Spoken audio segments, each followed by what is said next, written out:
यार काल एका जण संग भांडणं झाले, ले मारणार मला त्या ना कुतल देवानी. अरे काय बावळा माणूस आहे तू, एक फोन तर करायचा, एका मिनिटात आला असतो पोरं घेऊन. आणि जेव्हा खरोखर मध्ये भांडणं होते आणि आपण यायले फोन लावला तेव्हा पाहिजे कशा उलट्या भावल्या फिरत्या. कर रे माझ्या बहिणीला परपोज मारला ना तो काल. जास्त परीक्षा बनवला का सैरट मानला. थांब तुला दाखवतो दर्शक. हो एकच मिनिट थांबा, मग मित्र येऊ राहिला. बोलो, कोणाला बोलवायचं इथं?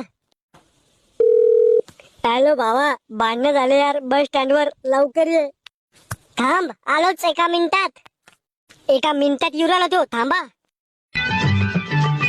अबे चिरकुट चाटिया कवा शिकू राहिला तो मित्र. लावतेला फोन. आम्हाला दुसरीकडे जाणे डबल भांडणं करासाठी. टाइम नाही आमच्याकडं. आपने जिस व्यक्ति को कॉल किया है वो भी पैग मारने में व्यस्त है। कृपया कुछ देर बाद प्रयास करें। आपने काय झालं, आला नाही त्यो? ओय, एकच जण मारा मला फक्त, नाही तर मी रडीन बर का, जमिनीवर लुळू लुळू रडीन.